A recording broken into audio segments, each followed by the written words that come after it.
ಧೀರನಾಗಿ ಅಸಹಾಯ ಶೂರನಾಗಿ ವಿರೋಧಿಗಳನ್ನು ಸದೆಬಡಿಯುವಲ್ಲಂತಹ ಸಾಮರ್ಥ್ಯವನ್ನು ಹೊಂದಿದಂತಹ ವಿಕ್ರಮಾರ್ಕನಿಗೆ ಕಾಡಿನ 4 ಮಂದಿ ಕಳ್ಳರಲ್ಲಿ ಹೋರಾಡುವುದಕ್ಕೆ ತ್ರಾಣ ಸಾಲದೆ ಹೋಯಿತು ಅಂತಾದ್ರೆ ಅರ್ಥ ಏನು? ಮೈಯಲ್ಲಿದ್ದದ್ದನ್ನೆಲ್ಲ ದೋಚಿದ್ದು ಮಾನ ಮುಚ್ಚಿಕೊಳ್ಳುವುದಕ್ಕೆ ಈ ಕಪ್ಪು ವರ್ಣದ ವಸನವನ್ನಷ್ಟು ಅವರು ಒದಗಿಸಿದರು. ಈಗ ನಮಗೆ ಅರ್ಥ ಆಗುತ್ತದೆ, ಬಂದವರು ಕಳ್ಳರಲ್ಲ ಅವರು. ಆ ಶನೈಶ್ಚರನೆಯ ಮಾರು ರೂಪದಿಂದ ಬಂದು ನಮ್ಮಲ್ಲಿದ್ದ ಸಕಲವನ್ನು ಸೆಳೆದುಕೊಂಡಿದ್ದಾನೆ ಎನ್ನುವುದು ಸ್ಪಷ್ಟ. ಉಂಟಾದಂತಹ ದಣಿವನ್ನು ಪರಿಹರಿಸಿಕೊಳ್ಳೋಣ ಅನ್ನುವುದಕ್ಕಾಗಿ ಹರಿಯುತ್ತಿರುವಂತಹ ವಾರಿಗಿಳಿದರೆ ಒಮ್ಮಿಂದೊಮ್ಮೆಲೆ ಹೊಳೆಯಲ್ಲಿ ಪ್ರವಾಹ ಉಕ್ಕಿ ಬಂತು. ನಮ್ಮನ್ನು ಸೆಳೆದೆತ್ತಲೋ ಸೇರಿಸಿಯೂ ಬಿಟ್ಟಿದ್ದು. ಹೇಗಾದ್ರೂ ಈ ದಡ ಸೇರಿ ಊರು ನೋಡಿದ್ರೆ ತಾಮ್ರಲಿಂದ ಪುರ ಅಂತ ಇದೆ. ಹೋಗಿ ಬಂದು ಮೂರಾಯ್ತಯ್ಯ ಈ ಊರಿಗೆ. ಹೊಟ್ಟೆಗೆ ಅನ್ನ ಇಲ್ಲ, ಕುಡಿಯುವುದಕ್ಕೆ ನೀರಿಲ್ಲ, ವಿಶ್ರಾಂತಿಗೆ ಜಾಗ ಇಲ್ಲ, ಕಣ್ಣಿಗೆ ನಿದ್ದೆ ಇಲ್ಲ. ಈ ಬಗೆಯಿಂದ ಶರೀರವೇ ಬಳಲಿ ಹೋಗಿದೆ. ಊರ ಮುಂದಿನ ಅಶ್ವತ್ಥಕಟ್ಟೆ ಇದು. ಇದರಲ್ಲಿ 3 ದಿವಸದಿಂದ ನಮ್ಮ ಬಿಡಾರ. ಏನು ಕೂಡುವುದಿಲ್ಲ ಅಂದ್ರೆ ಏನು ಕೂಡುವುದಿಲ್ಲ. ಹೊಟ್ಟೆ ಹಸಿರಿದೆ, ಕಣ್ಣಗತ್ತಲೆ ಬಂದ ಹಾಗಾಗ್ತದೆ. ಇಲ್ಲೇ ಸ್ವಲ್ಪ ಬಿದ್ದುಕೊಳ್ಳುವ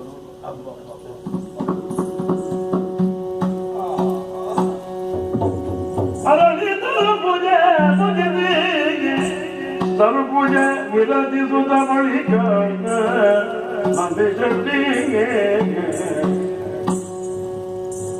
ದೂರದು ಪರಿದಿರುವುದ ದೂರದು ಪರಿಚಿತಿ. ಅವಸರವಾಗಿ ಅಂಗಡಿಗೆ ಹೊರಟದ್ದು. ಏನು ಖರ್ಚಿಲ್ಲದೆ ಪುಣ್ಯ ಸಿಕ್ಕಬೇಕು ಅಂತಾದ್ರೆ ಏನು ಬಹಳ ಆಲೋಚನೆ ಮಾಡಿದ್ದೆ ನಾನು. ಅಂಗಡಿ ಬರುವಾಗ ದಾರಿಯ ಮಧ್ಯದಲ್ಲಿ ಒಂದು ಅಶ್ವತ್ಥ ಕಟ್ಟೆ ಉಂಟು. ಅಶ್ವತ್ಥ ಕಟ್ಟೆಗೆ ಒಂದು ಪ್ರದಕ್ಷಿಣೆ ಬಂದ್ರೆ ಪುಣ್ಯ ಬರ್ತದೆ ಹೇಳುವುದನ್ನು ಕೇಳಿದ್ದೇನೆ. ಹಾಗಾದ್ರೆ ಖರ್ಚಿಲ್ಲದೆ ಪುಣ್ಯ ಸಿಗ್ತದೆ ಅಂತ ಆಗುವಾಗ ಯಾಕೆ ಬಿಡಬೇಕು? ನಿತ್ಯವೂ ಅಂಗಡಿಗೆ ಬರುವಾಗ ಅಶ್ವತ್ಥನ ಮರಕ್ಕೊಂದು ಸುತ್ತು ಬಂದು ನಾನು ಹೋಗುವುದು. ಈಗ 3 ದಿನದಿಂದ ನಾನು ಸುತ್ತು ಬರುವುದಕ್ಕೆ ಬರ್ತೇನೆ. ಬಹಳ ಆಶ್ಚರ್ಯ ಮಾರಾಯರೆ, ಒಂದು ಮನುಷ್ಯ ಮಲ್ಕೊಂಡು ಉಂಟು. ಎದ್ದದ್ದು ನಾನು ನೋಡ್ಲಿಲ್ಲ, ಯಾರ ಹತ್ರ ಮಾತಾಡಿದ್ದು ನಾನು ನೋಡ್ಲಿಲ್ಲ. ಇವತ್ತು ಉಂಟಾದ ದೂರದಿಂದಲೇ ನಾನು ಪರೀಕ್ಷೆ ಮಾಡಿದ್ದೆ. ನೋಡ್ತೇನೆ ಮೊನ್ನೆ ಹೇಗೆ ಮಲ್ಕೊಂಡಿತ್ತು ಇವತ್ತು ಹಾಗೆಯೇ ಮಲ್ಕೊಂಡಿದೆ. ಆದ್ರೂ ಒಂದು, ನಾನು ಅಂಗಡಿ ಹೋಗುವಾಗ ಅಶ್ವತ್ಥನ ಕಟ್ಟೆಗೆ ಸುತ್ತು ಬರುವಾಗ ಆ ಮನುಷ್ಯನ ಮುಖ ನೋಡಿ ಅಂಗಡಿಗೆ ಹೋಗ್ತಿದ್ದೆ. ಎಂತ ವ್ಯಾಪಾರ, ಎಂತ ವ್ಯಾಪಾರ! ಜನ ಅಂತ ಹೇಳಿದ್ರೆ ಇರುವೆ ಸಾಲಿನ ಹಾಗೆ, ನಾ ಮುಂದು ತಾ ಮುಂದು ಅಂತ. ಹಾಗೆ ಒಬ್ಬರ ಹಿಂದೆ ಒಬ್ಬರು ಬನ್ನಿ ಅಂತ ಹೇಳಿ ನಾನು ಮತ್ತೆ ವ್ಯಾಪಾರ ಮಾಡಿ ಅವರನ್ನು ಸಮಾಧಾನ ಮಾಡಿ ಕಳಿಸಿದ್ದು. ಅಷ್ಟು ವ್ಯಾಪಾರ. ಇವನ ಮುಖ ನೋಡಿ ನಾನು ಹೋದದ್ದಕ್ಕೆ ಅಷ್ಟು ವ್ಯಾಪಾರ ಆಗ್ತದೆ ಅಂತ ಆದ್ರೆ ಏನೋ ಒಂದು ರೀತಿ ಇವನಲ್ಲಿ ವಿಶೇಷತೆ ಉಂಟು ಅಂತ ನನ್ನದೊಂದು ತರ್ಕ. ಏನೇ ಇರ್ಲಿ, ಯಾರು ಏನು ಬದುಕಿದ್ದಾನ ಸತ್ತಿದ್ದಾನ ನೋಡದೆ ಹೋಗುದು ಸರಿಯಲ್ಲ. ಹತ್ರ ಹೋಗಿ ನೋಡ್ತೇನೆ.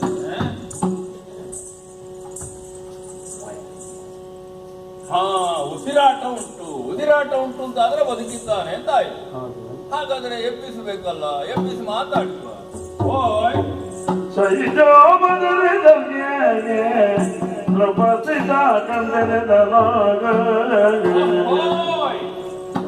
ಓಯ್ ಓಯ್ ಇಲ್ಲೇ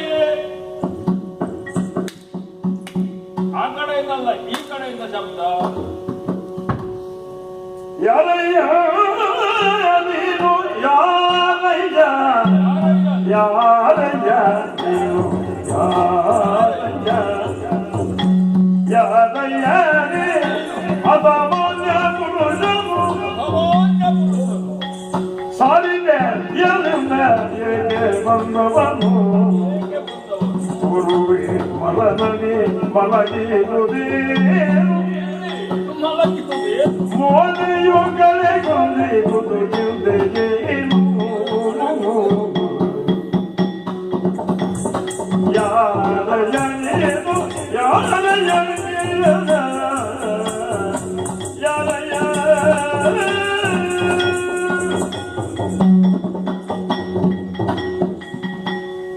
ಮೂರು ದಿನದಿಂದ ನೋಡ್ತೇನೆ ಇಲ್ಲಿಯೇ ಮಲ್ಕೊಂಡಿದ್ದೀಯ. 2 ದಿನ ಮಾತಾಡ್ತಿಲ್ಲ, 3 ದಿನ ಮಾತಾಡ್ತಿದೆ, ಗತ್ಯಂತರವೇ ಇಲ್ಲ ಅಂತ ನಿನ್ನನ್ನು ನಾನೇ ಬಿಸಿದ್ದು. ನನ್ನ ಪುಣ್ಯಕ್ಕೆ ನೀನು ಎದ್ದು ಕುಳಿತಿದ್ದೀಯ. ನನ್ನದೊಂದು ಯೋಚನೆ ಇದು, 3ನೇ ದಿನಕ್ಕಾದ್ರೂ ಯಾರಾದ್ರೂ 4 ಜನ ಸೇರಿ ಯಾರು? ಅದೇ 4 ಜನ ಇಲ್ಲ, ನಾನೊಬ್ಬ ಸ್ವಲ್ಪನೇ ಬಂದದ್ದು. ಇದು ನಿನ್ನನ್ನು ನೋಡಿದ್ರೆ ನನಗೆ ಬಹಳ ಕನಿಕರ. ಯಾಕಂದ್ರೆ 3 ದಿನದಿಂದ ಅನ್ನ ನೀರು ಇಲ್ಲದೆ ಇಲ್ಲೇ ಬಿದ್ದುಕೊಂಡಿದ್ದೀಯಲ್ಲ. ಈಗ 3 ದಿನದಿಂದ ನಾನು ಉಣ್ಣುವುದಿಲ್ಲ ಅನ್ನುವುದನ್ನು ತಿಳಿದಿದ್ದೇ ಇರ್ತಾ. ಅಲ್ಲ, ಉಂಡಿದ್ದೇ ಇಲ್ಲ ಗೊತ್ತಿಲ್ಲ ನನಗೆ ಅಂತ. ಅಲ್ಲ, ಊಟ ಮಾಡ್ಬೇಕಾದ್ರೆ ಯಾರಾದ್ರೂ ಊಟ ಕೊಡ್ಬೇಕಲ್ಲ, ಅಥವಾ ಇಲ್ಲಿಂದ ಎದ್ದು ಹೋಗ್ಬೇಕಲ್ಲ. ಎಲ್ಲಿಂದ ಎದ್ದು ಹೋಗ್ಬೇಕಲ್ಲ, ಇಲ್ಲೇ ಇದ್ರೆ ಊಟ ಮಾಡುದು ಹೇಗೆ? ಹಾಗೊಂದು ಸಂಶಯ ಬಂದು ಕೇಳಿದ್ರು. ಇದು ಎಲ್ಲಿಂದ ಬಂದದ್ದು ನೀನು, ಮುಂದೆ ಎಲ್ಲಿಂದ ಹೋಗ್ಬೇಕು, ಯಾಕೆ ಬಂದದ್ದು, ಮುಖ ಬಾಡಿ ಹೋಗಿದೆ, ಮುಖ ಬಾಡಿ ಹೋಗುವುದಕ್ಕೆ ಕಾರಣ ಏನು, ಒಂದು ನನಗೆ ಗೊತ್ತಿಲ್ಲ. ಅದನ್ನೆಲ್ಲ ನೀನು ಹೇಳಿದ್ರೆ ಕೇಳ್ತೇನೆ ಅಂತ. ಇದು ಕೇಳುವವರು ಯಾರು ಅಂತ ನಮಗೆ ಗೊತ್ತಾಗಿಲ್ಲ. ನನ್ನನ್ನು ಗೊತ್ತಿಲ್ವಾ? ಇಡೀ ಊರಿಗೆ ಊರೇ ಹೇಳುತ್ತದೆ ನಂದಿ ಶೆಟ್ರು ನಂದಿ ಶೆಟ್ರು ಅಂತ. ನಂದಿ ಶೆಟ್ಟಿ. ಈಗ ನಂದಿ ಶೆಟ್ರು ಅಂದ್ರೆ ನೀವಾ? ನಂದಿ ಶೆಟ್ರು ಅಂದ್ರೆ ನೀವಾ? ನಿಮ್ಮನ್ನು ಯಾರಿಗೆ ಗೊತ್ತಿಲ್ಲ? ಎಲ್ಲರಿಗೂ ಗೊತ್ತು. ಮೊನ್ನೆ ಊರಿಗೆ ಬಂದ ಮೇಲೆ ಹೋದಲ್ಲಿ ಬಂದಲ್ಲಿ ನಿಮ್ದೇ ಸುದ್ದಿ. ನಂದಿ ಶೆಟ್ರು ನಂದಿ ಶೆಟ್ರು. ಹೌದು, ಅಷ್ಟು ಪ್ರಚಾರದಲ್ಲಿರುವ ಮನುಷ್ಯ ನಾನು. ಅಲ್ಲ, ನಿಮಗೆ ಬಡ್ಡಿ ಮಗ ಅಂತ ಮತ್ತೊಂದು ಹೆಸರು. ಬಡ್ಡಿ ಮಗ ಅಕ್ಕೋ, ಅದೆಲ್ಲ ಹೇಳುವಾಗ ಸಿಟ್ಟು ಬರ್ತದೆ. ಬಡ್ಡಿ ಮಗ ಅದು ಹೌದು. ಹೇಗೆ ಯಾರಾದ್ರೂ ಆಪತ್ತಿಗೆ ನನಗಿಂತಹ ಕಷ್ಟ ಒದಗಿದೆ ಶೆಟ್ರೆ, ಸ್ವಲ್ಪ ಹಣ ಕೊಡಿ ಅಂತ ಕೇಳಿದ್ರೆ ಬಡ್ಡಿ ಮುರ್ಕೊಂಡೇ ಹಣ ಕೊಡುವುದು ನಾನು. ಯಾಕಂದ್ರೆ ಹಿಂದೆ ಕೊಡುವಾಗ ಅವರಿಗೆ ಸುಲಭ ಆಗಲಿ ಅಂತ, ನನಗೆ ಬೇಕು ಅಂತಲ್ಲ. ಹಾಗೆ ನಾನು ವ್ಯವಹಾರ ಮಾಡ್ತೇನೆ. ಅದಕ್ಕಾಗಿ ಯಾರಾದ್ರೂ ಈ ಪೋಲಿಗಳು ಕೆಲವರು ಇದ್ದಾರೆ, ಆಗದವರು, ಅವರೆಲ್ಲ ಹಾಗೆಲ್ಲ ಹೇಳ್ತಾರೆ. ಅದನ್ನೆಲ್ಲ ಬಿಟ್ಟು ಬಿಡು. ಈಗ ನಾನು ಯಾರು? ನೀನು ಯಾರು? ಅಯ್ಯ, ನಾಮಗುಜನು ಎನಗ್ರಗಸಿ ಕ್ರೂರ, ನಾಮಗುಜನು ಎನಗ್ರಗಸಿ ಕ್ರೂರ, ನಿರ್ಭಾಗ್ಯ ನಾನು ವಿಭಾಗರ, ನಿರ್ಭಾಗ್ಯ ನಾನು ವಿಭಾಗರ, ನಾವೇನು ಎನಗೊದಗಿದಾಗ, ನಾವೇನು ಎನಗೊದಗಿದಾಗ, ಹೇಭಾಗ್ಯಮೋದನೆ ಮಾಡುಪಕಾರ, ಹೇಭಾಗ್ಯಮೋದನೆ ಮಾಡುಪಕಾರ, ನಾವಾಗುಜನು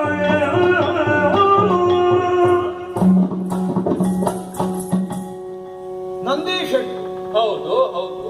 ಈ ಊರಿನಲ್ಲೇ ಆಢ್ಯ ಮನುಷ್ಯರು. ನನ್ನಷ್ಟು ದೊಡ್ಡ ಮನುಷ್ಯರು ಯಾರೂ ಇಲ್ಲ. ಶೆಟ್ರು ಅಂದ್ರೆ ತಾವು ವ್ಯಾಪಾರಿ ಶೆಟ್ರು, ವೈಶ್ಯ ಶೆಟ್ರು, ಶ್ರೇಷ್ಠಿಗಳು ಅಂತ. ಅದೇ ನಂದಿ ಶ್ರೇಷ್ಠಿಗಳು. ಕೆಲವರು ಹಾಲು ಕರೆದ್ರು ನಿಮ್ಮನ್ನು ನಂದಿ ಶ್ರೇಷ್ಠಿಗಳು. ಹೌದು, ಭಾಗ್ಯವಂತರಂತೆ ತಾವು. ಬೀದಿಯಲ್ಲಿ ನೋಡ್ತೇನೆ, ಇಲ್ಲಿ ನೋಡಿದ್ರೆ ಎಲ್ಲ ಅಂಗಡಿ ಮುಗ್ಗಟ್ಟುಗಳು ತಮ್ಮದೇ. ನನ್ನದೇ, ಎಲ್ಲ ನನ್ನದೇ, ದೊಡ್ಡ ದೊಡ್ಡದೆಲ್ಲ ನನ್ನದೇ. ಬೇಕಪ್ಪ, ಭಾಗ್ಯ ಬೇಕು, ಭಾಗ್ಯ ಬೇಕಿಲ್ಲ ಆಗಬೇಕು. ಮತ್ತೆ ಆದ್ರೆ ಉದಾರ ಬುದ್ಧಿಯನ್ನು ಅಷ್ಟೇ ಹೊಂದಿದವರು ಅನ್ನುವುದಕ್ಕಿಂತ ಬೇರೆ ನಿದರ್ಶನ ಬೇಡ. ನಾನೇನು ಬಂಧುವೋ ಬಾಂಧವನೋ ಸ್ವಜನನೋ ಪರಿಚಯಸ್ಥನೋ ಏನು ಅಲ್ಲ. ಅಲ್ಲಿ ಅಶ್ವತ್ಥದ ಕಟ್ಟೆಯಲ್ಲಿ ಬಿದ್ದುಕೊಂಡಿದ್ದೆ 3 ದಿನಗಳಿಂದ ನೋಡಿ ನೋಡಿ ಕನಿಕರಪಟ್ಟು ನನ್ನನ್ನು ವಿಚಾರಿಸಿಕೊಳ್ಳಬೇಕು ಅನ್ನುವಂತಹ ಉದ್ದೇಶದಿಂದ ತಾವು ಬಂದ್ರಿ. ಹೌದು, ನೀವು ಬರುವುದು ಒಂದರ ಕ್ಷಣವಾದ್ರೂ ವಿಳಂಬವಾಗುತ್ತದೆ, ನನ್ನ ಉಸಿರೇ ನಿಂತು ಅಯ್ಯೋ ಅಯ್ಯೋ ಹೇಳಿದ್ ನಾನು. ಅಂದ್ರೆ ಅಲ್ಲಿಗೆ ಮುಟ್ಟಿದ ನನ್ನ ಸ್ಥಿತಿ. 3 ದಿವಸದಿಂದ ಗಂಟಲಿನಲ್ಲಿ ಒಂದು ಬಿಂದು ನೀರಿರಲಿಲ್ಲ, ಹೊಟ್ಟೆಗೆ ಒಂದು ಅಗುಳ ಅನ್ನ ಸೇರಲಿಲ್ಲ. ಈ ಬಗೆಯಿಂದ ಇಲ್ಲಿ ಕಾಲವನ್ನು ಕಳೆಯುತ್ತಾ ಇದ್ದೇನೆ. ಈ ಊರ್ನವಲ್ಲ ನಾನು. ಈ ಊರ್ನವ ಅಲ್ಲ, ಎಲ್ಲಿಂದಲೋ ಬಂದೆ, ಎಲ್ಲಿಗೋ ಸೇರಿದೆ. ಹೌದು, ಅದು ಈ ಊರಿನವಲ್ಲ ಅಂತ ನಿನ್ನ ನೋಡುವಾಗಲೇ ನನಗೆ ಗೊತ್ತಾಗ್ತದೆ. ಯಾಕಂದ್ರೆ ಇದುವರೆಗೆ ನಿನ್ನ ಮುಖ ನೋಡ್ಲಿಲ್ಲ. ಆತರ ನೀನು ಪರದೇಶಿ. ಹೌದು ಅಲ್ಲ, ಎಲ್ಲಿಯೋ ಒಮ್ಮೆ ಅಲ್ಲಿ ಇಲ್ಲಿ ನಿಮಗೆ ನೋಡಿದ್ರಲ್ಲ, ಈ ಪ್ರಾಯದಲ್ಲಿ ನೆನಪಿದ್ದೀತ. ನೆನಪು ಉಂಟು, ನೆನಪಿನ ಶಕ್ತಿ ಉಂಟು ನನಗೆ. ದೊಡ್ಡದು ಯಾವ ಕಾಲಕ್ಕೂ ಮರೆತು ನೆನಪಿನ ಶಕ್ತಿ ಇಲ್ಲದಿದ್ರೆ ಈ ವ್ಯವಹಾರ ಯಾರಿಗೆ ಗೊತ್ತಾಗುತ್ತೆ? ನೆನಪಿದ್ರೆ ಹೋಯ್ತೆ. ಅದು ಹೌದು, ಅದು ಹೌದು. ನಿಮ್ದು ನೆನಪಿನ ಶಕ್ತಿಯಲ್ಲಿಯೇ ನಡೆಯುವುದು. ಆದ್ರೆ ಒಮ್ಮೆಯೂ ನೋಡಿದ ನೆನಪಿಲ್ಲ. ನೋಡ್ಲಿಲ್ಲ ನಾನು. ನನಗೂ ಹಾಗೆ ನಿಮ್ಮ ನೀತನಕ ಕಂಡ ನೆನಪಿಲ್ಲ. ಅಲ್ಲ, ಕಾಣಬೇಕು ಅಂತಾದ್ರೆ ನೀನ್ ಇಲ್ಲಿಗೆ ಬರ್ಬೇಕಲ್ಲ, ನೀನು ಬರ್ಲಿಲ್ಲ, ನೋಡ್ಲಿಲ್ಲ. ಅಲ್ಲ, ಬರ್ಲಿಕ್ಕೆ ಈಗ ಸಂದರ್ಭವೂ ಹುಟ್ಲಿಲ್ಲ. ಅದೇ ಅದೇ. ಈಗಲೂ ನಾನು ಬರ್ಬೇಕು ಅಂತ ಬಂದದ್ದಲ್ಲ, ಮತ್ತೆ ಅವ್ರು ತನ್ನಿಂದ ತಾನೇ ಬಂದು ಹೋದದ್ದು. ಅದು ಹೇಗೆ ತಾನೇ ಬರುದು? ಏನು ಮಾಡುವ, ಜಾತಿಯಲ್ಲಿ ಕ್ಷತ್ರಿಯ ನಾನು, ಹೆಸರು ವಿಭಾಕರ. ಓ, ಕ್ಷತ್ರಿಯ. ಆಳಂಗ ನೋಡುವಾಗ ಗೊತ್ತಾಗ್ತದೆ, ಸಾಮಾನ್ಯ ಅಲ್ಲ, ಬಾಹುಜಾತಿ ಏನು. ಬಾಹುಜ ಅಂದ್ರೆ ಕೇವಲ ಜಾತಿಯಲ್ಲಿ ಮಾತ್ರ ಕ್ಷತ್ರಿಯ ಅಲ್ಲ, ಮತ್ತೆ ಕ್ಷತ್ರಿಯೋಚಿತವಾಗಿ ದೇಶ ಕಟ್ಟಿ ಸಿಂಹಾಸನ ಏರಿ ಅಧಿಕಾರ ನಡೆಸುತ್ತಿದ್ದಂತಹ ಪ್ರಭು ನಾನು. ಹೌದಾ? ಹೌದಾ? ಈಗ ಹೀಗಿತ್ತ ನೋಡಿದ್ರೆ ಏನು ಮಾಡುವ, ಎಲ್ಲ ಹೋಯ್ತಾ? ಮತ್ತೇನು, ಇದೊಂದು ಇಷ್ಟ ಉಂಟಲ್ಲ, ಎಲ್ಲ ಹೋಗುದೇ. ಇದು ಇದು ಹೇಳಿದೆಲ್ಲ ಎಲ್ಲ ಹೋಯ್ತು ಅಂತ, ಇದರಲ್ಲೇ ಹೋದತ್ತ ಜೂಜು. ಹಾ, ಯಾರು ಹೇಳಿದ್ ನಿಮಗೆ? ಅಲ್ಲ, ಈಗ ನೀನು ಹೇಳಿದೆ ಎಲ್ಲ ಇತ್ತು, ಇದರಲ್ಲಿ ಹೋಯ್ತು ಅಂತ. ನಮ್ಮ ಅದೃಷ್ಟ ರೇಖೆಯೇ ಹೋಯ್ತು ಅಂದೆ. ಹಾಗೆ ನಾನು ಇದು ಜೋರು ಉಂಟ. ಅಲ್ಲ, ನಮ್ಮ ಗ್ರಹಗತಿ ಕ್ರೂರ. ಹಾ, ಇನ್ನೂ ವಿವರಿಸಿ ಹೇಳುವುದಾದರೆ ಹಾ. ಶನಿ ಕಾಟ. ಅಯ್ಯಯ್ಯೋ, ಶನಿ ಶನಿಯಿಂದ ಸಾಂಕ್ರಾಮಿಕ ರೋಗವ. ಅವನವ ಹಿಡ್ಕೊಳ್ತಾನಂತೆ. ಏನು ಇದ್ದವರನ್ನೆಲ್ಲ ಹತ್ತಿರದ್ದವರನ್ನೆಲ್ಲ ಹಿಡ್ಕೊಡುದಮ್ಮ? ಅಲ್ಲ, ಅವ ಯಾವಾಗ ಹೇಗೆ ಹಿಡಿತಾನಂತ ಹೇಳುವುದಕ್ಕಾಗುವುದಿಲ್ಲ. ಅದಕ್ಕೆ ಆ ಶಬ್ದ ಬರುವಾಗ ನಾವು ಅಲ್ಲ, ನೀವು ಸುಮ್ಮನೆ ತಪ್ಪಾಗಿ ಕಲ್ಪಿಸಿಕೊಂಡಿದ್ದೀರಿ. ಶನಿ ಅಂದ್ರೆ ಎಲ್ಲಾ ಸಮಯದಲ್ಲಿಯೂ ಎಲ್ಲರನ್ನೂ ಹಿಡಿಯುವುದಲ್ಲ, ಅವನು ಹಿಡಿಯುವುದಕ್ಕೆ ಅವನಿಗೆ ಅವನದ್ದೇ ಆದಂತ ಒಂದು ಸಮಯ ಉಂಟು. ಹೌದಾ? ನಮ್ಮ ಜಾತಕ ಫಲಾನುಸಾರವಾಗಿ, ಗ್ರಹಸ್ಥಿತಿಗೆ ಅನುಸಾರವಾಗಿ ಗ್ರಹಗಳಲ್ಲಿ ಏರುಪೇರುಗಳಾಗುತ್ತವೆ. ಅವುಗಳ ಚಾರದಲ್ಲಿ ಯಾವ ಮನೆಯಲ್ಲಿ ಯಾವ ಗ್ರಹ ನಿಂತರೆ ಏನು ಫಲ ಅನ್ನುವುದರ ಮೂಲಕವಾಗಿ ನಮಗೆ ಒಳ್ಳೆಯದು ಕೆಟ್ಟದ್ದು ಆಗುತ್ತದೆ. ನಾವು ಆ ಬಗ್ಗೆ ಅಷ್ಟು ತಲೆ ಕೆಡಿಸಿಕೊಳ್ಳಿದ್ರೆ ಕೇಳಿದಂತೆ ಮತ್ತೆ ಶನಿ ಯಾವಾಗಲೂ ಕೇಡು ಮಾಡುವುದಕ್ಕಿದ್ದವನು ಅಲ್ಲ. ಅವನು ನಮ್ಮ ಜಾತಕದ ಯಾವ ಮನೆಯಲ್ಲಿ ನಿಂತಿದ್ದಾನೆ ಅನ್ನುವುದರಿಂದ ಅದರ ಪರಿಣಾಮವನ್ನು ನಾವು ಅನುಭವಿಸಬೇಕು. ಹಾಗೆ. ಹೌದೌದು. ಏನ್ ಮಾಡುವ, ನಮಗೀಗ 7:30 ಎದ್ದು. ಹೌದಾ? ಅಂದ್ರೆ ಸ್ವಲ್ಪ ದೂರ ನಿಲ್ಲುವುದೇ ಒಳ್ಳೆ. ಯಾಕೆ ದೂರ ನಿಲ್ಲಬೇಕು? ಯಾಕಂದ್ರೆ 7:30 ಎದ್ದು ಅಲ್ಲ, ಅದು ಹತ್ತಿರ ನಿಂತವರಿಗೆಲ್ಲ ತಾಗುವುದಿಲ್ಲ ಅದು ಶನಿ. ಯಾಕೆ ಹೇಳುವುದು? ಇನ್ನೂ ಒಂದು ಹೇಳ, ನಿಮ್ಮಲ್ಲಿ ಕೈ ಬದಿಗೆ ಕೇಳಿಕೊಳ್ಳುವಂತಿದ್ದೇನೆ ನಾನು. 3 ದಿನದಿಂದ ಉಣ್ಣದೇ ಇದ್ದೇನೆ, ನನಗೆ ಹೊಟ್ಟೆಗೆ ಆಹಾರ ಒದಗಿಸಬೇಕು. ನಿಮಗೊಂದು ಗುಟ್ಟು ಗೊತ್ತಾ ಶೆಟ್ರೆ? ಅಲ್ಲ, ನಿಮಗೆ ಹೇಳುವಷ್ಟು ದೊಡ್ಡ ಪ್ರಾಯ ಅಲ್ಲ ನಂದು. ಈ ಶನಿ ಹಿಡಿದವರು ಬಂದಾಗ ದೂರ ಓಡುವುದಲ್ಲ, ಶನಿ ಹಿಡಿದವರಿಗೆ ಉಪಕಾರ ಮಾಡಬೇಕಂತ. ಉಪಕಾರ? ಯಾರು ಶನಿ ಹಿಡಿದವರಿಗೆ ಸಹಾಯ ಮಾಡ್ತಾರೆ ಅವರಿಗೆ ಶನಿ ಪೀಡೆ ಕೊಡುದಿಲ್ವಾ? ಹಾಗಾದ್ರೆ ನಾನು ಉಪಕಾರ ಮಾಡ್ತೇನೆ. ಅಲ್ಲ, ಮೊದಲೇ ನಾನು ಉಪಕಾರ ಮಾಡುವವ, ಹಾಗೆಲ್ಲ ಉಂಟು ಅಂತಾದ್ರೆ ಮತ್ತೆ ಮಾಡ್ತೇನೆ. ಅಲ್ಲ, ನಾನೀಗ ಮೊನ್ನೆಯಿಂದಲೇ ನಿಮ್ಮನ್ನು ನಾನು ಅಂಗಡಿಯಲ್ಲಿ ಕಂಡಿದ್ದೇನೆ, ಕೇಳಲಿಕ್ಕೆ ಧೈರ್ಯ ಬರಲಿಲ್ಲ. ಯಾಕೆಂದ್ರೆ ಬರುವಾಗ ಬೀದಿ ಬದಿಯಲ್ಲಿ ಇದ್ದ ಮಕ್ಕಳೆಲ್ಲ ಹೇಳಿದ್ರು, ಎಂಜಲ ಕೈಯಲ್ಲಿ ಕಾಗೆ ಓಡಿಸುವ ಜಾಯಮಾನ ಅಲ್ಲ ಶೆಟ್ರಂತ. ಅದಕ್ಕೆ ಹಾಗೆ ಯಾರಿಗೊತ್ತು? ಎಂಜಲ ಕೈಯಲ್ಲಿ ಕಾಗೆ ಓಡಿಸುವುದಿಲ್ಲ ಅಂತ ಹೇಳಿದ್ರೆ ಹೀಗೆ ನನ್ನದೊಂದು ಸ್ವಭಾವ, ಯಾರಿಗೂ ನಮ್ಮ ಎಂಜಲನ್ನು ಹಾಕಬಾರದು ಅಂತ. ಹಾಗೆ ನಾನು ಎಂಜಲ ಕೈಯಲ್ಲಿ ಕಾಗೆ ಓಡಿಸಿದೆ ಅಂತ ಆದ್ರೆ ನನ್ನ ಎಂಜಲು ಕೆಳಗೆ ಬಿದ್ದು ಕಾಗೆ ತಿನ್ನೋದಿಲ್ವಾ? ಅದಕ್ಕೆ ಹಾಗೆ ಓಡಿಸೋದಿಲ್ಲ. ಪಾಪ ಅದಾ ಎಳೆ ಮಕ್ಕಳಿಗೆ ಎಲ್ಲಿ ಗೊತ್ತಾಗಬೇಕು? ಜಿಪುಣಾಗ್ರೇಸರು ಅಂತ ಅವರು ತಿಳ್ಕೊಂಡು ನಾನು ಹಾಗಲ್ಲ. ಕೈ ಮುಗಿದು ಕೇಳಿಕೊಡ್ತೇನೆ, ನನಗೆ ಬಹಳ ದಿವಸದ್ದು ಬೇಡ, ಒಂದು ಹೊತ್ತಿನ ಆಹಾರವನ್ನು ಒದಗಿಸಿದ್ರೆ ಬಹುದೊಡ್ಡ ಉಪಕಾರ. ಸಾಯುವ ತನಕ ನಿಮ್ಮ ಹೆಸರು ಹೇಳಿಕೊಂಡು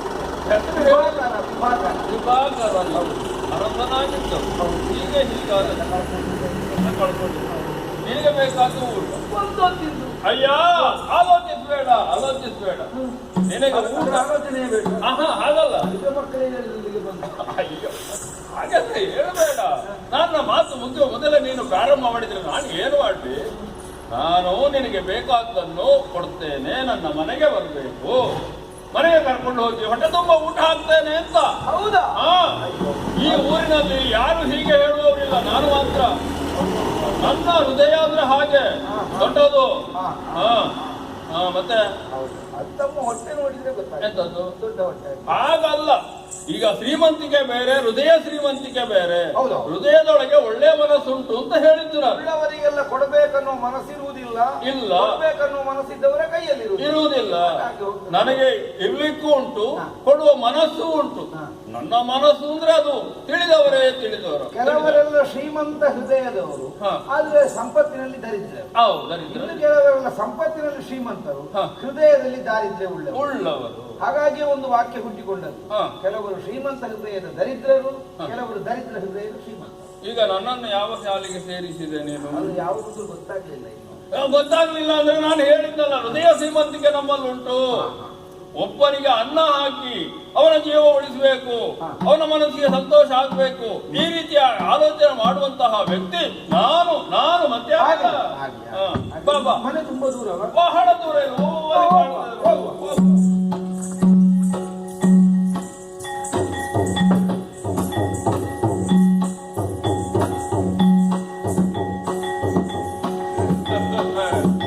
ಹೇಗೆ ಶಟ್ರ ವ್ಯಾಪಾರ ಹೇಗೆ ಸುಮ್ಮನೆ ಕರ್ಕೊಂಡು ಬರಲಿಲ್ಲ. ನಾನು ಹೊರಡುವಾಗಲೇ ನನ್ನ ಮಗಳು ಹೇಳಿದ್ಲು, ಅಪ್ಪಯ್ಯ ನನಗೆ ಮದುವೆ ಆಗುವ ವಯಸ್ಸು ಬಂದಿದೆ, ಇನ್ನೂ ಮದುವೆ ಮಾಡ್ಲಿಲ್ಲ ನೀವು ಅಂತ. ಮದುವೆ ಮಾಡಿಸ್ತೇನೆ ಅಂತ ಹೇಳಿದ್ದೆ. ಗಂಡು ಹುಡುಕುವುದಕ್ಕೆ ಹೋಗುವುದೆಲ್ಲಿಗೆ? 3 ದಿನದಿಂದಲೂ ಇವನನ್ನು ಸರಿಯಾಗಿ ನಾನು ನೋಡ್ತಾ ಇದ್ದೆ. ಇವ ಒಳ್ಳೆ ಸೌಂದರ್ಯವಂತ, ದೇಹದ ಅಡ್ಡತೆ ಒಳ್ಳೆದುಂಟು, ಯೌವನವಂತ. ಇವನಿಗೆ ನನ್ನ ಮಗಳನ್ನು ಕೊಟ್ಟು ಮದುವೆ ಮಾಡಿದ್ರೆ ಹೇಗೆ ಅಂತ ಈ 3ನೇ ದಿನ ಆಲೋಚನೆ ಮಾಡಿದ್ದು. ಆಲೋಚನೆ ಹೊರಡದದ್ದು ಶೆಟ್ರಿಗೆ. ಹಾಗಾಗಿ ಮನೆಗೆ ಕರ್ಕೊಂಡು ಬಂದದ್ದು. ಹೊಟ್ಟೆ ತುಂಬಾ ಊಟ ಹಾಕ್ತೇನೆ ಅಂತ ಮಗಳ ಹತ್ರ ಹೇಳಿದೆ, ಬಳಸು ಅಂತ. ಬಳಸಿದ್ಲು. ತಿಂದದ್ದಕ್ಕೆ ಲೆಕ್ಕ ಉಂಟ. 3 ಜನರಿಗೆ ಮಾಡಿದ ಅಡಿಗೆಯನ್ನು ಒಬ್ಬನೇ ಊಟ ಮಾಡಿದ್ದಾನೆ. ಊಟ ಆದ್ರೂ ವಿಶ್ರಾಂತಿ ಮಾಡುವಂತ ಮೇಲೆ ಕಳಿಸಿದೆ. ಈಗ ಮಗಳನ್ನು ಕಳೆದು ಒಂದು ವಿಚಾರ ಹೇಳ್ಬೇಕು. ಮಗಳೇ ಬಾ ಮಗಳೇ. ಏನಪ್ಪಯ್ಯ? ಹೇಗೆ ಬಂದವನಿಗೆ ಊಟ ಹಾಕಿದ್ಯಾ? ಅಯ್ಯೋ, ಊಟ ಹಾಕಿದ್ದೇನಪ್ಪಯ್ಯ. ಮತ್ತಷ್ಟು ಬೇಕು ಅಂತ ಕೇಳಿ ಮತ್ತಷ್ಟು ಊಟ ಮಾಡ್ತಾ ಇದ್ದಾನೆ. ಹೌದಾ? ಹೌದಪ್ಪ. ಅಂತೂ ತೃಪ್ತಿ ಆಯ್ತೋ ಇಲ್ವೋ? ಆತನಿಗೆ ತೃಪ್ತಿ ಆಗ್ದ ಅಂತ ಕಾಣ್ತದೆ. ಹಾಗಾದ್ರೆ ಊಟ ಆಯ್ತು, ಮೇಲೆ ಮಲ್ಕೋ ಅಂತ ಹೇಳಿದೆ ಮಾಳಿಗೆಯಲ್ಲಿ. ಮಲಗ್ಲಿ, ಹೋಗಿ ಸ್ವಲ್ಪ ವಿಶ್ರಾಂತಿ ಅನುಭವಿಸು ಅಂತ. ಈಗ ನಿನ್ನನ್ನು ಕರೆದದ್ದು ಯಾಕೆ ಅಂತ ಗೊತ್ತಾಯ್ತು ಮಗಳೇ. ಯಾಕಪ್ಪಯ್ಯ? ನೀನು ಕೆಲಸ ಮಾಡ್ಬೇಕು. ಏನದು? ಈಗ ಶೃಂಗಾರ ಮಾಡಿಕೊಂಡಿದ್ದೀಯ, ಬಹಳ ಚಂದವೇ ಕಾಣ್ತೀನಿ ನೀನು. ಇದ್ರಲ್ಲಿ ಏನು ಸಂತೋಷಪ್ಪ? ಅಲ್ಲ, ಆಗಲ್ಲ, ನಾನು ಹೇಳುದನ್ನು ಕೇಳು. ಚಂದವೇ ಕಾಣ್ತೀನಿ ನೀನು. ಆದರೂ ಇನ್ನೂ ಚಂದ ಕಾಣುವುದಕ್ಕಾಗಿ ಶೃಂಗಾರವನ್ನು ಸ್ವಲ್ಪ ಹೆಚ್ಚಿಸಿಕೊಳ್ಬೇಕು. ಯಾಕಪ್ಪಯ್ಯ? ಹೇಳ್ತೇನೆ. ಹೆಚ್ಚಿಸಿಕೊಂಡು ಒಂದು ತಟ್ಟೆಯಲ್ಲಿ ಸ್ವಲ್ಪ ಹೆಚ್ಚಿಗೆ ಬೇಡ, ಸ್ವಲ್ಪ ಹಾಲು ಮತ್ತೆ ಸ್ವಲ್ಪ 1-2 ಹಣ್ಣು ಎಲ್ಲ ಇಟ್ಟುಕೊಂಡು ನೀನು ಮಾಳಿಗೆಗೆ ಹೋಗಬೇಕು. ಅಲ್ಲಿಗೆ ಹೋಗ್ಬೇಕು? ನಾನೇ ನಿಮಗೆ ಕೊಡ್ಲಿಕ್ಕೆ ಅಂತ ಅನ್ಕೊಂಡು. ನನಗೆ ನಾನು ಕೇಳಿ ತಗೊಳ್ಳೋದಿಲ್ವೇ? ಹಾಗೆ ಕೊಂಡು ಹೋಗಿ ಅಲ್ಲಿ ಏನ್ ಮಾಡ್ಬೇಕು ಗೊತ್ತಾ? ಏನು ಮಾಡ್ಬೇಕು? ಅಪ್ಪಯ್ಯ ಹೀಗೆಲ್ಲ ಹೇಳ್ತಾರೆ ಅಂತ ಆಲೋಚನೆ ಮಾಡಬೇಡ. ಯಾಕಂದ್ರೆ ಇದು ನನ್ನ ಬುದ್ಧಿವಂತಿಕೆ. ಸುಲಭದಲ್ಲಿ ಆಗಬೇಕು, ಅದಕ್ಕಾಗಿಯೇ ಹೇಳೋದು ಮಗಳೇ. ಯೌವನವಂತನಾಗಿದ್ದಾನೆ, ನೋಡುವುದಕ್ಕೆ ಚಂದ ಇದ್ದಾನೋ ಇಲ್ವಾ? ಇದ್ದಾನೆ. ಈ ಊರಿನಲ್ಲಿ ಅಂತ ಮನುಷ್ಯರು ಯಾರು ಇಲ್ಲ, ಅಷ್ಟು ಒಳ್ಳೆಯ ರೂಪ ಅವನದ್ದು. ಯೌವನವಂತನೂ ಹೌದು, ದೇಹದಾಢ್ಯತೆಯೂ ಹಾಗೆ ಉಂಟು. ಹೌದು. ನಿನಗೊಪ್ಪುವಂತಹ ಹುಡುಗ ಅಂದ್ರೆ ಅವನೇ ಅಂತ ನಾನು ನಿರ್ಣಯ ಮಾಡಿದ್ದೆ. ಏನಪ್ಪಯ್ಯ? ಹೌದು ಮಗಳೇ. ಯಾರೋ ಒಬ್ಬ ದಾರಿಯಲ್ಲಿ ಸಿಕ್ಕಿದವ, ಯಾರು ಏನು ಎನ್ನುವಂತ ವಿಚಾರ ನಮ್ಗೆ ಗೊತ್ತಿಲ್ಲ. ಯಾವನೊಬ್ಬ ಭಿಕ್ಷುಕ, ಆತನನ್ನು ಕರೆದುಕೊಂಡು ಬಂದು ಮಗಳಿಗೆ ಮದುವೆ ಮಾಡುವ ಆಲೋಚನೆ. ಮದುವೆ ಆಗೋ ಮೊದಲು ಯಾವ ಗಂಡೆ ಆಗ್ಲಿ ಯಾರೋ ಏನು ನಮಗೆ ಗೊತ್ತಿರೋದಿಲ್ಲ. ಮದುವೆ ಆದ ಮೇಲೆ ಅವನ ಗುಟ್ಟು ಗೊತ್ತಾಗೋದು. ಈಗ ಇವನು ಅಷ್ಟೇ, ಯಾರು ಏನು ಅಂತ ಗೊತ್ತಿಲ್ಲದಿದ್ರೆ ಹೋಗ್ಲಿ. ಮದುವೆ ಆದ ಮೇಲೆ ನಿನ್ನ ಗಂಡನೇ ಹೌದಲ್ಲ, ನನ್ನ ಅಡಿಯನೇ ಹೌದಲ್ಲ, ಆಲೋಚನೆ ಮಾಡ್ಲಿಕ್ಕೆ ಉಂಟ. ಹಾಗಾಗಿ ನೀನಲ್ಲಿ ಹೋಗಿ ಅವನ ಮನಸ್ಸನ್ನು ಒಲಿಸಬೇಕು. ಒಲಪು, ವೈಯಾರ, ಬೆಡಗು, ಭಿನ್ನಾಣ ಅದನ್ನೆಲ್ಲ ಅವನ ಮುಂದೆ ಪ್ರದರ್ಶನ ಮಾಡಬೇಕು. ಅಪ್ಪಯ್ಯ, ಇದು ಸರಿ ಆಗ್ತದ ಹೇಳಿ? ಸರಿ ಆಗ್ತದ ಹೇಳಿ ಅಂತ ಹೇಳಿದ್ರೆ ಮದುವೆ ಆಗ್ಬೇಕು ಅಂತಾದ್ರೆ ಸರಿ ಆಗ್ಬೇಕು. ಈ ಮಧ್ಯರಾತ್ರಿ ಕಾಲದಲ್ಲಿ ನಾನು ಮೇಲೆ ಹೋಗುವುದು, ನಿದ್ದೆಯಲ್ಲಿದ್ದವರನ್ನು ಎಚ್ಚರಿಸುವುದು, ಎಂತದಪ್ಪಯ್ಯ ನನ್ನಿಂದ ಹಾಗೆಲ್ಲ ಹೇಳ್ಬೇಡ, ಏನೂ ಆಗೋದಿಲ್ಲ. ಇದನ್ನೆಲ್ಲ ಪ್ರದರ್ಶನ ಮಾಡು. ಅವನ ಮನಸ್ಸನ್ನು ಒಲಿಸಿಕೊಳ್ಳುವುದಕ್ಕೆ ನನ್ನನ್ನು ಮದುವೆ ಆಗುವಂತ ಕೇಳು. ಅವ ಒಪ್ಪಿಕೊಂಡ ಅಂತ ಆದ್ರೆ ಮತ್ತೆ ವಾಲಕ ಊದಿಸ್ತೇನೆ. ಮತ್ತೊಂದು ಏನಪ್ಪ, ಹೀಗೆಲ್ಲ ನೀನು ಮಾಡುವ ಸಂದರ್ಭದಲ್ಲಿ ಏನೋ ಆಗ್ಲಿಕ್ಕಿಲ್ಲ. ಒಂದು ವೇಳೆ ಏನಾದ್ರೂ ಹೆಚ್ಚು ಕಡಿಮೆ ಆಗುತ್ತದೆ ಅಂತ ಆದ್ರೆ ಆ ಹೊತ್ತಿಗೆ ಅಪ್ಪಯ್ಯ ಅಂತ ಹೇಳಿದ್ರೆ ಸಾಕು. ಆ ಶಬ್ದ ಕೇಳುವಾಗಲೇ ನಾನು ಇಲ್ಲಿದ್ದೇನೆ. ನಿದ್ದೆ ಮಾಡುದಿಲ್ಲ ನಾನು. ನಾ ಹೇಳಿದ ಅರ್ಥ ಆಯ್ತಲ್ಲ?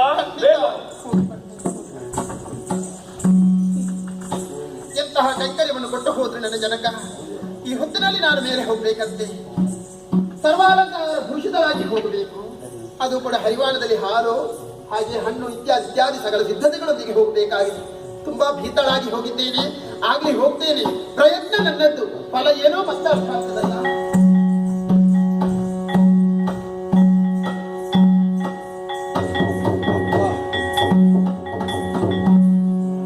ಕಂಡವರೆಲ್ಲ ಹೇಳಿದ್ರು ಜಿಪುಣ ಶೆಟ್ರು ಅಂತ.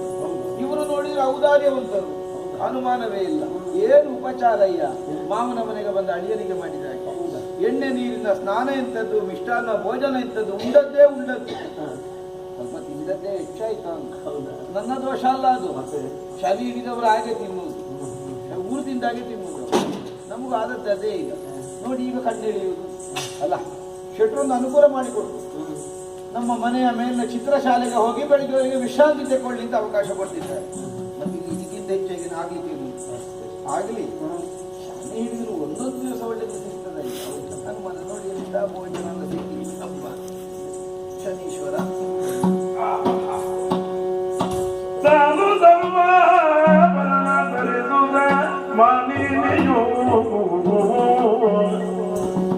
ಗಂಧರ್ವನು ಹರಿವಾನದಲ್ಲಿ ಬಿಡಿಯುತ್ತ ಬಂದಳು ಮದನನ ಆನೆಯಂದದಿ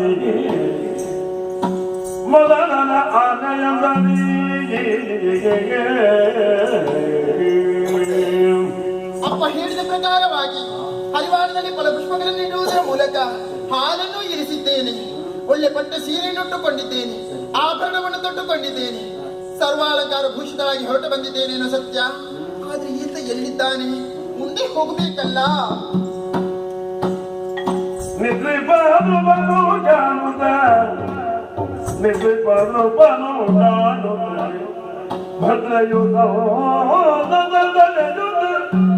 ಸಂತೋಷವಾಯಿತು.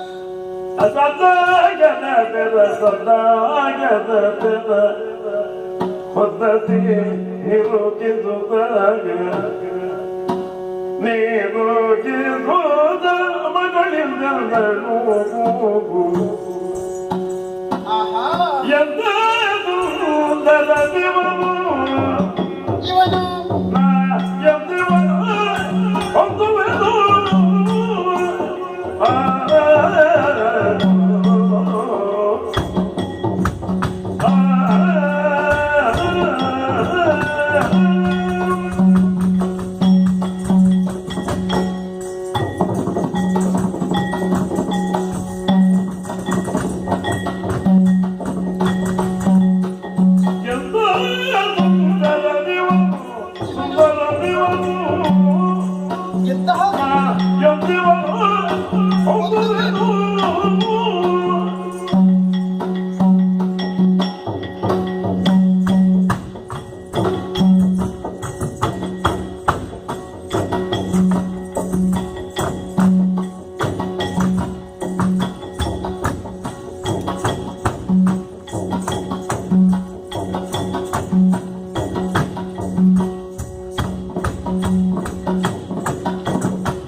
Yes,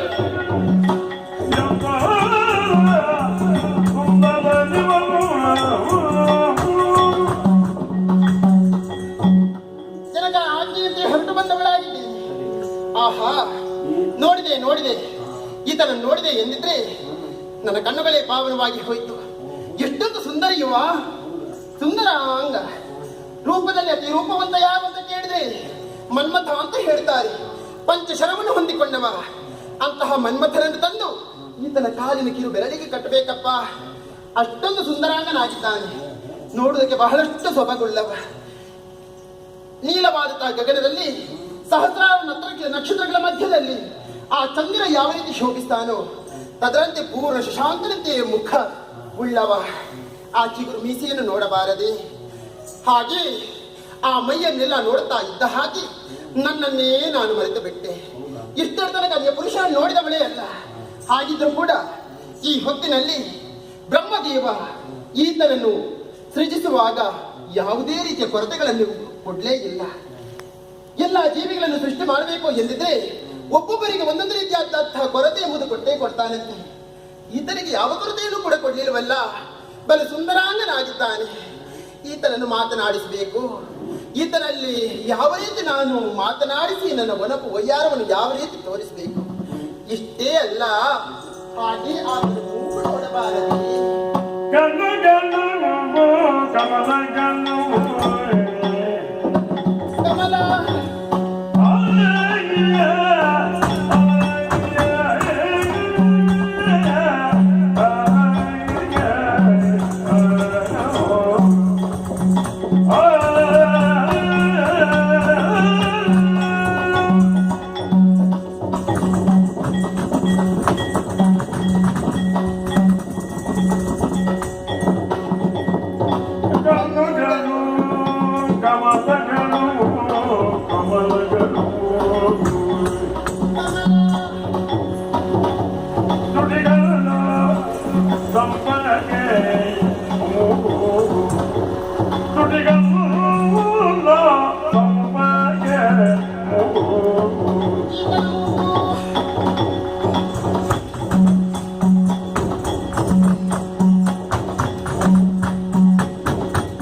ಕಣ್ಣುಗಳು ಕಮಲಗಳು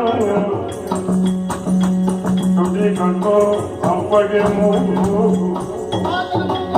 ಎಂತ